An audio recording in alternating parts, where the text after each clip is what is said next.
pusakaku kelumpruk tanpa daya. Nadyan ora tekaning pati nanging kowe ora duwe kekuatan pepes bayu kang tapis Werkudara. Prajurit bondo tangane krincung sikile leboke bakun jalan si Werkudara. Iya.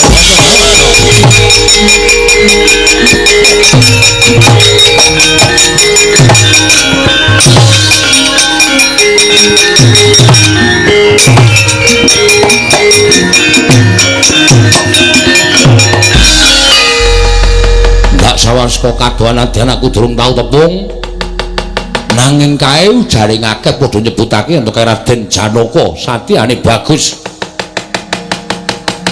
kaya teja pengawak tirta pamujenar kaya kencana sinanglik kowe arep mbelani karo dulurmu tuwa tiban pusakaku nyusul karo kadangmu Jodipati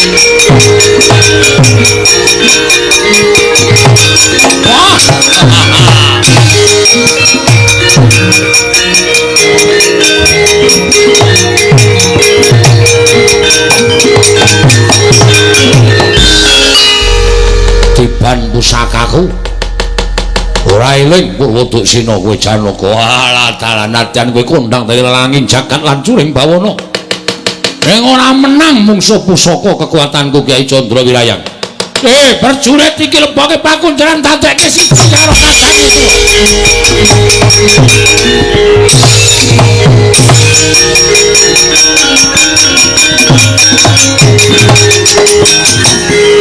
Prabu Puntadewa inggih sinuwun sewu-sewu karepatanipun ingkang abdi tadah wadana ngantos kula wantun merpeki dhateng jengandika Gusti kula ingkang sinuwun ing Pambata Sarimbat sinuwun Prabu Panggulan Jagat krana kula sampun nyumurupi bilih kadang kula kekalih Werkudara lan Janaka sami kapuping Rama Madyalaga kawon tanding kaliyan jengandika Gusti kula Sanata mila menawi kula ngantos kecalan kadang kula kekalih menika paribasanipun sarah mungguing lautan wastra lungset wonten ing sambirat sampun boten wonten ginanipun menapa-menapa mila dinten sakmangke menawi kadang kula kekalih menika mboten kawaluyakaken tuwin mboten kawangsulaken dhateng ingkang rayi abdipun Puntadewa pengajaping manah kula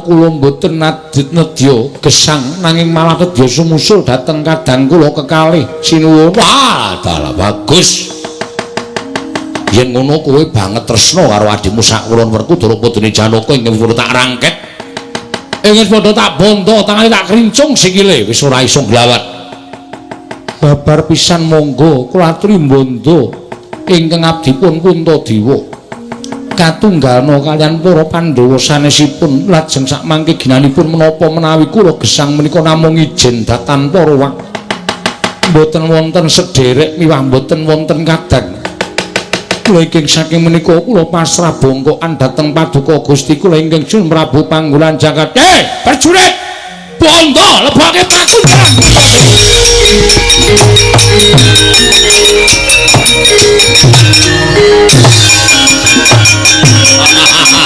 ayo sapa meneh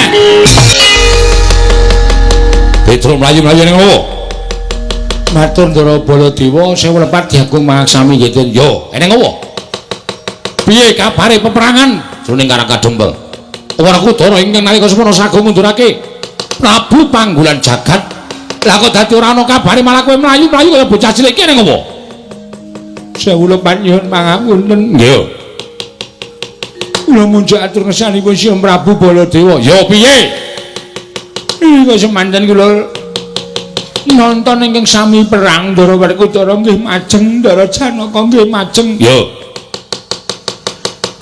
pinanggih kalian Prabu Panggulan Jagat sing ajeng boyong Bapak Semar. Iya sabanjure. Dumadakan sareng sami aben ajeng. Gara Werkudara. Lho. Kowe kok nangis ngopo? Gara Werkudara sinuwun. Bendara Werkudara ya kene. Gara Werkudara kenging Painah. Painah iki sapa? Apa, Gong? Painah ora. Sing apik lho. Panah. Hah? Panah. Kenging panah. Ndara Werkudara nglumpluk tanpa daya. Lajeng Ndara Janaka nggih majeng. Ndara Janaka ya nglumpluk tanpa daya. Lajeng Ndara Puntadewa ya maju. Ndara Puntadewa ya nglumpluk tanpa daya.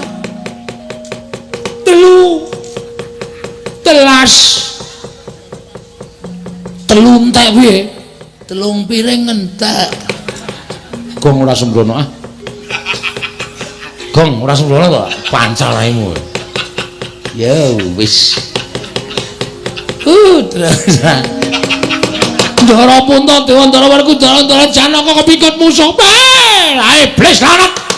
Gugu ngarepe dhewe Petrus Wingkra ratune tak golekane tak ajare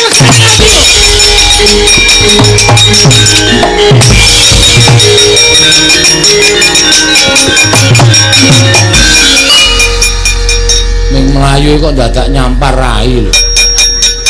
Mesti kulino aku. Lamit. Ya ngopo iki ora? Dadak nendang barang ora. Nendange ra bener. Tak paske mata entuk pipi. Aku tegelen kowe nek ngepaske mata kuwi. Main sak kan. Hati-hati ya, Gong. Muga-muga Ndara Baladewa ki iso ngrampungi karya. Den, ngatos-atos, Ndara. Narendra Mandura Prabu Baladewa. Aku ora butuh Baladewa. Aku ora butuhake Ratu Mandura. Ning arep mbelani karo dulur-dulurmu sing wis tak rangket. Baladewa. Kowe arep mbelani karo Werkudara, Janaka karo Puntadewa, tiban pusakaku ora tak gawe tekaning pati. Ning tak gawe kewirangan nggonmu. Urip ana ing alam padhang saka panguwasaning Kyai Candra Wirayang Baladewa.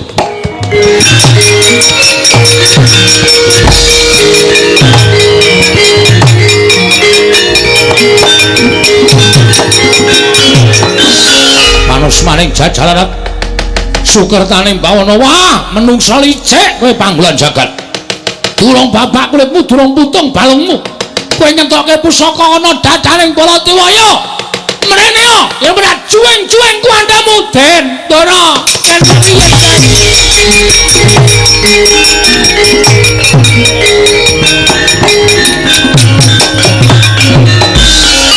Petro ngopo Petro? Petro ngopo? Sampeyan kok mboten krasa. Sampeyan le tumbas jaket teng pundi? Jaket dengkulmu mlotot iki aku arep nesu. Nggih, ning sabar iki. Mengko nek sampeyan ngerti niku mesti sok. Kucinge sapa itu? Kucinge sapa dengkulmu mlotot ora? Apa iki? Anggodo, anggura. Ngarani anggura kok anggodo iki munyuk kok. Sing riwu-riwu lho. Ha iya kae anggura. Oh gedhe tenan iki jumbo iki. Kowe ngerti ora Gong iso apa Gong? Mbah. Den, piye? Ngerti ra? Lho. Kok iso ngono-ngono? Aku dhewe ya ora ngerti. Ning Prabu Panggulan Jagat kok ngeculke selang biru. Mana? Selang. Iki apa kaya ngene? Selang biru macrep ngono. Ndara Baladewa ku iso wujud kaya ngene. Dikandhane ah. Mesake nang ngono kuwi, Den. Kowe nggo pengilan ora lho? Nggawa. Pengilan ngotan bunder kae lho cilik. Kok nggo kaya ngono tok ngapake? Tak taleni ning sandal e. Oh. Ning ana wong wedok tak ngekeki sorene. Nggo nginjen ya. Aku biyen senengane ngono kuwi to. Kelingan jaman semono. Tau konangan dikeprok buku aku. Wong edan kok kowe senengane ora. Den.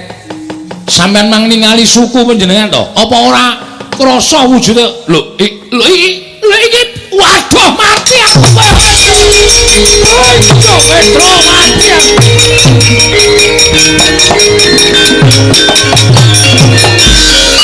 Waduh mati Petro iki aku piye iki?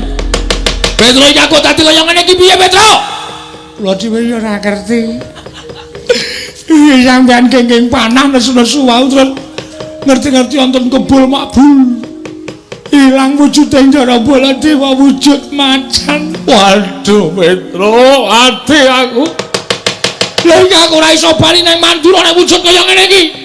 Iki piye Petro? Kula dhewe ya radong ratune ya digdaya tenan. Piye kok? Ana manut aku golek sirkus. Heeh. Iki didol ning sirkus payu larang, Tru. Tenan to. Macan bisa bicara. Bagong tak kletak ndasmu, mudhar ora aku. Ora sembrono aku ki ratu, Gustimu didol ning sirkus ki apa? Ora usah dijelaske nek malah. Butuh wektu. Ngeten mawon. Piye, Petro? Sowan Bapak Semar. Sampeyan wujud kaya ngeten iki kok sebabe apa, jalanane apa lan kudu kepiye? Niku sowan Bapak. Bapak yakin iso mernake kalih Ndara Baladewa sing wujud kaya ngeten iki. Aku kula percaya Bapak mesti yakin iso mernake. Yo, aku tak sowan Bapakmu Semar nggih. Semar, aku tulung ana wujud kaya ngene Semar.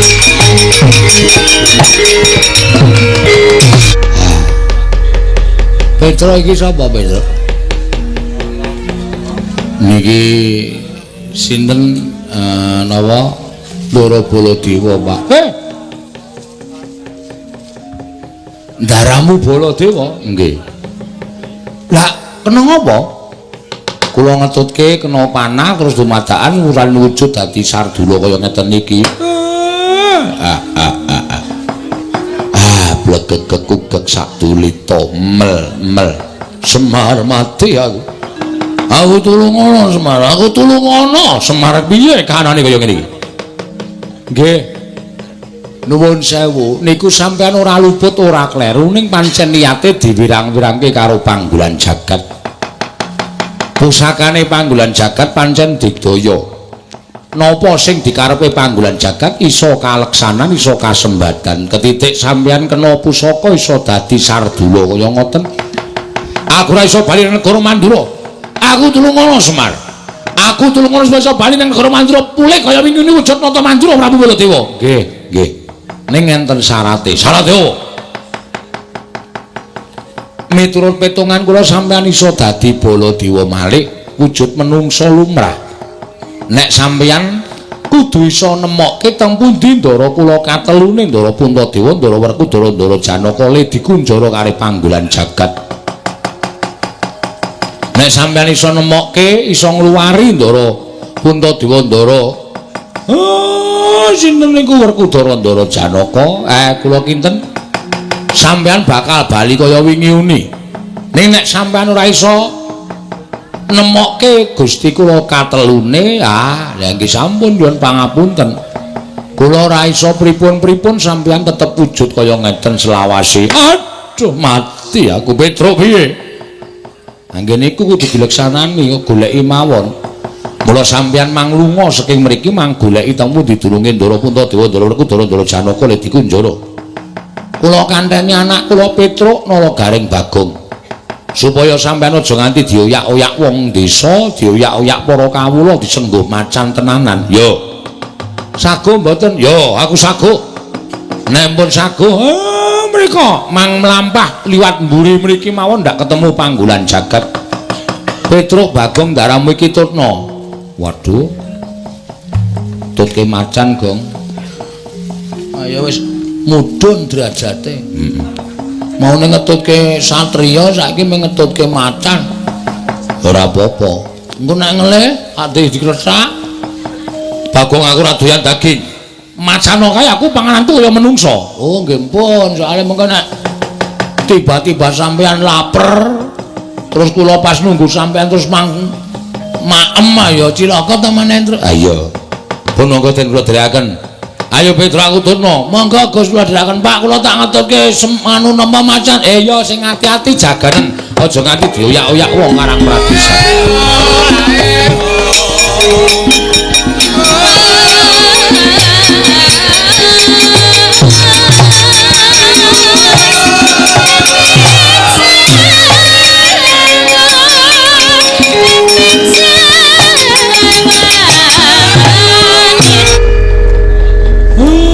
Semar, kowe gaweanku. Kowe tak utus yen mengko ana ratu sing tekan kene arep boyong karo kowe manuta, aja selak ya. Mesti wae ratune ora bakal ngerti nek kowe iki gaweane Semar. Aku tak ngatas kelawan dewaku. Ing ngatasi Semar kepengin bangun desa wae lah kok dadi kaya ngene pacobane kudu tak tampa. Nek pancen iki saka keparenging dewa, aku lahir batin ikhlas nanging yen iki pancen niate para menungsa sing watak angkara budi candala. Aku sing ora trima wis ngono wae welingku aku tak mangkat saiki. Mengko nek ratune teka ladenana aja nganti gawa gelo. Atine ratu kae mau.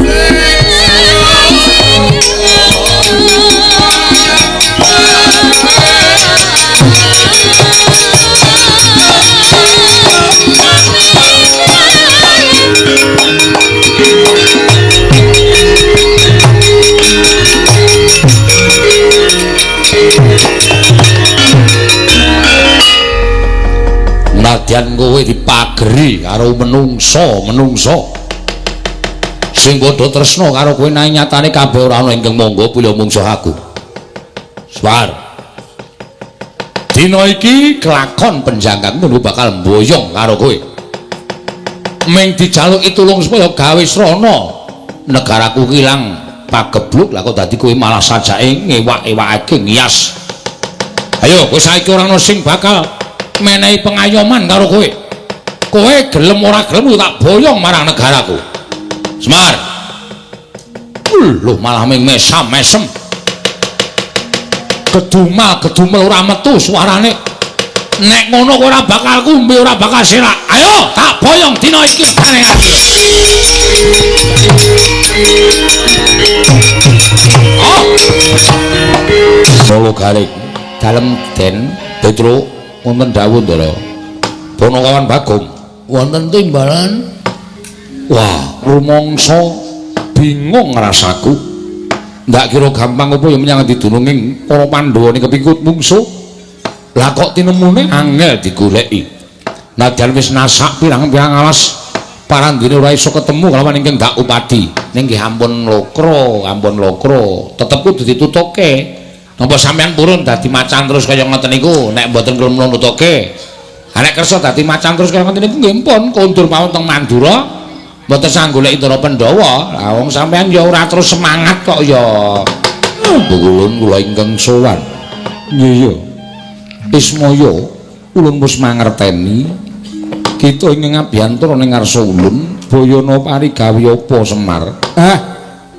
Lha niku namung badhe nanjihaken ing atasipun kula niku mung duwe sedya kepengin bangun desa.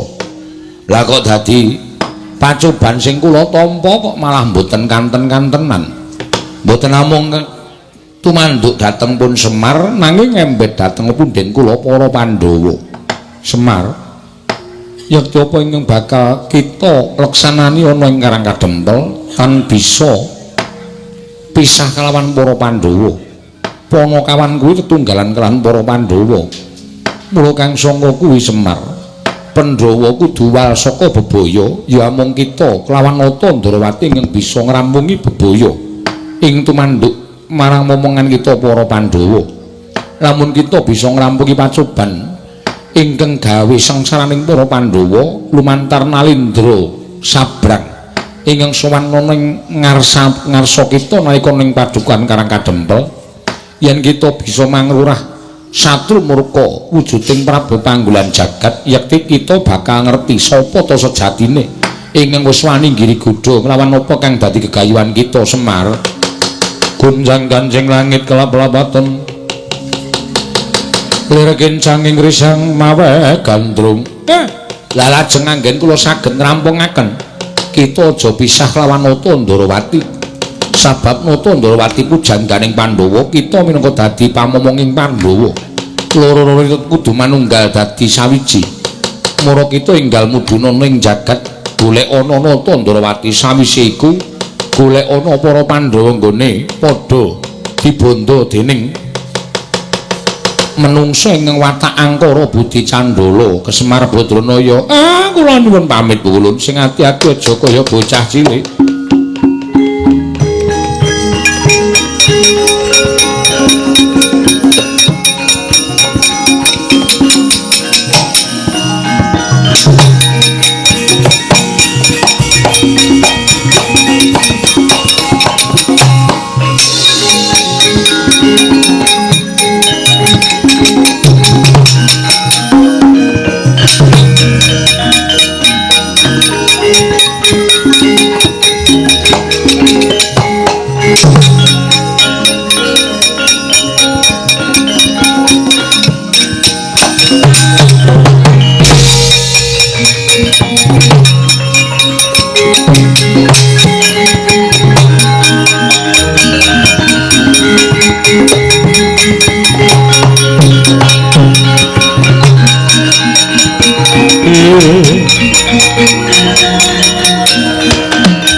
Sinuwun Ndarawati, yo Kyai Semar.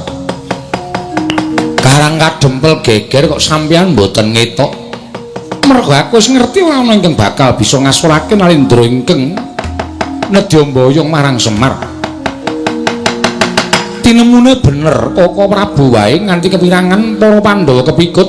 Lah Kakang Semar saka tindak ngendi? Sowan Sangasih Prana. Kula namung badhe kepengin nyuwun keterangan supaya pepadang tumandu dhateng kas Karang Kadempel. Sabanjure panjenengan niki kudu sing ngrampunke sampeyan kalih kula. Monggo para Pandhawa kepikut Kyai Semar. Goleki ampun nganti kelangan Pandhawa.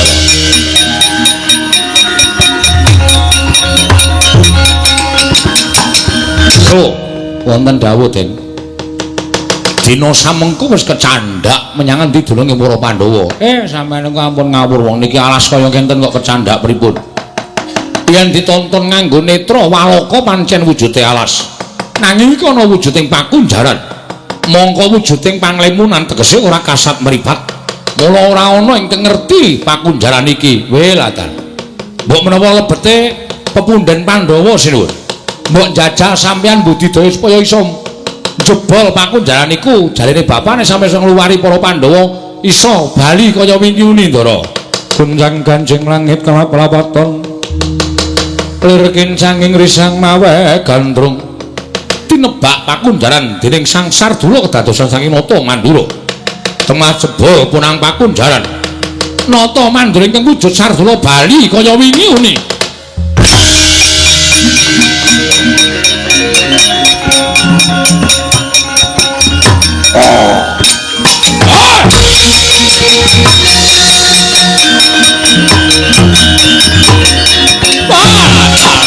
Aduh Yai.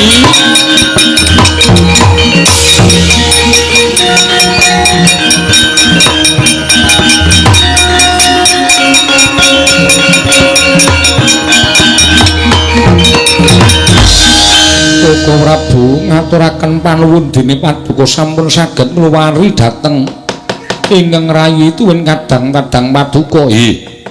Anggen kula nggembudidaya supados saged kalaksanan kula menika ngluwari dhateng para Pandhawa. Menawi kula mboten saged ngluwari karan para Pandhawa, tangeh kula badhe wangsul kados wingi-wingi. Wah, Baladewa aku ngaturke panuwun. Yo, Werkudara padha-padha. Koko Prabu kula ngaturaken panuwun. Yo, Arjuna. Tiba padha-padha ora apa-apa ya. Nyatanipun Kakang ya wis iso bali wujud kaya Nata Mandura ingkang sadurunge.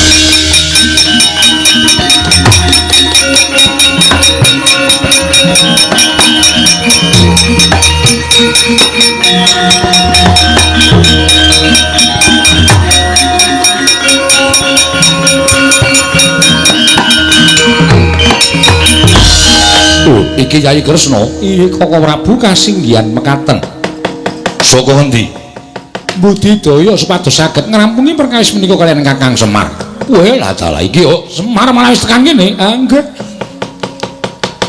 Lah kok ora digawa karo ratu sing ngamuk ning Karang Kadempel mau. Kula budidaya supaya iso aja nganti kepikut dening Nalindra wau. Sabanjure piye? Kok Prabu kula suwun Kyai Prabu Darmaksuma lan Werkudara menapa Pandhita Janaka supados kadherekaken wangsul tawi kondur wonten ing Karang Kadempel. Lho, ora ning Ngamarta. Ingkang badhe gadah damel menika Kyai Semar. Lah Syadi bakal tindak menyang endi lan apa ingkang bakal mbok tindakake? Kula lan Kakang Semar badhe ngupaya Nalindra. Ingkang sampun damel ribet kawontenan Karang Kadempel. Oh ngono. Inggih. Yo, Kyai Prabu wonten dawuh. Monggo kula dherekaken kundur wonten ing Karang Kadempel. Monggo Koko Prabu sangan Koko Prabu.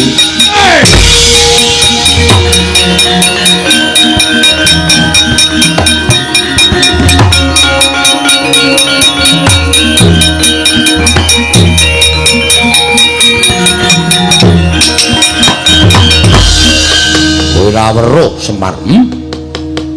Kondange kowe wong waskita, kondange kowe wong awas. Kondange kuwi wong pinter nanging saknyatane jebul bawur paningalmu. Ora tamat kelawan kahanan ingkang saknyatane, ora ngerti sapa sejatine aku.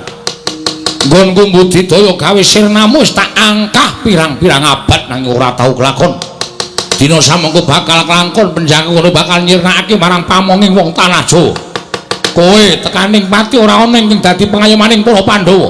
Pandhawa wong Sukerta ingkang wis tak kunjara dadi panganing wadya balaku mati dening aku Semar kowe.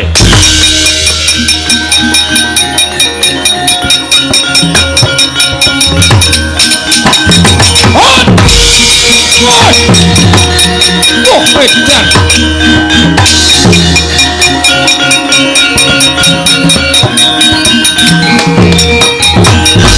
Wah, panus maning jajalan. Lah kok dadi diapusi ya? Semar tak pateni wujute sumping lombok abang cetha gaweane amuk legane ati ku.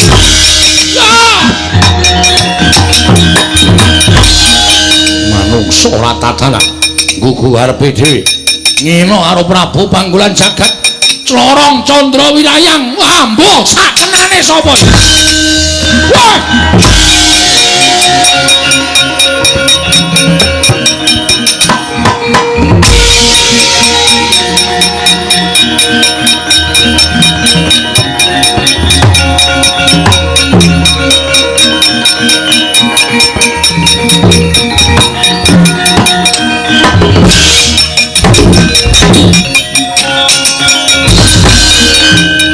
Aku wis bedhek. Ana panah kok iso ubah dhewe. Iso bangga dhewe. Kekuatane ngedapi-dapi. Arep ngopo? Iki nek ora tak cekeli kenceng panah iki sajae kaya arep oras gelem tak cekeli. Ora iso. Ayo arep ngopo? Lho, lah kok tadi marangku di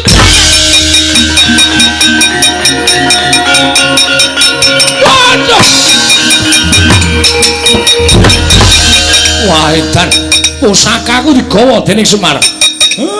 Iki pusakamu to, yo. Candra Wirayang, nyo tak balekke. Waduh! Wah!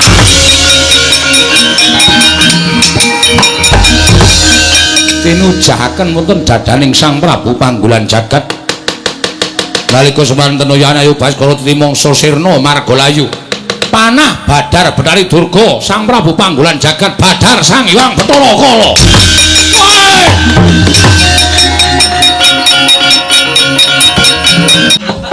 Tobat. Kakang Semar, Biung piye iki kok dadi cabar ing gawe. Sabar ya kala sabar. Tak tembung karo sing kawogan kala sing kawogan. Aku selak luwe. Iya aku ngerti. Durga iya Kakang Semar inggih. Ngopo kowe kok dadi panah barang? Dipun nangisi Bathara Kala pados kula pados tedha. Monggo nyatanipun menawi kula badhe mejahi para Pandhawa menika menawi Kyai Semar tasih sugeng menika mboten badhe kelampahan. Lah terus aku arep tok pateni. Sir kula kados mekaten supados kula gamelanipun mejahi para Pandhawa. Wah, Tak kandhani ya Durga. ora ana ala ingkang tumama ing becik. Lho, Dadi kowe nek arep mateni karo Semar ya tangeh kelakone. apa Semar wae lak pangane Kok sik kok kala war mangan aku mendem kowe. Ora bakal kowe kuat makan daginge Semar. lagu terus piye? Betahe Durga jak bali. Jak bali. Kala kuwi jak mulih. Aja ngampiak-ampiak gawe patring pundhenku para Pandhawa.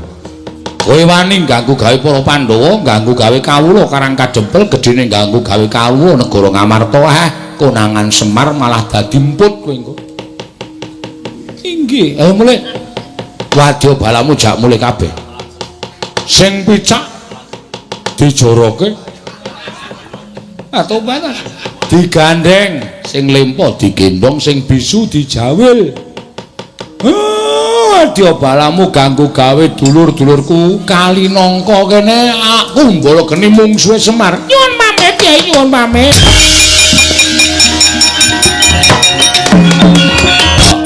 Satriya gagah Warakudara. Kowe sapa? Temenggung Prawara Kendra. Ratu Gusti Kulang tak kedhepake belani aku.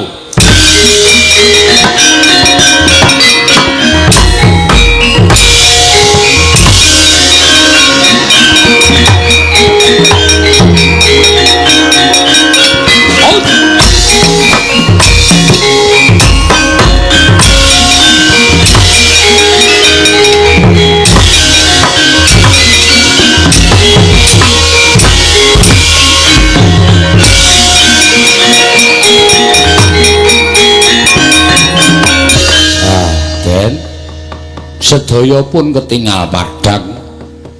Kutha rencana ing badhe angganggu gawe anggen kula mbangun desa sampun sumingkir.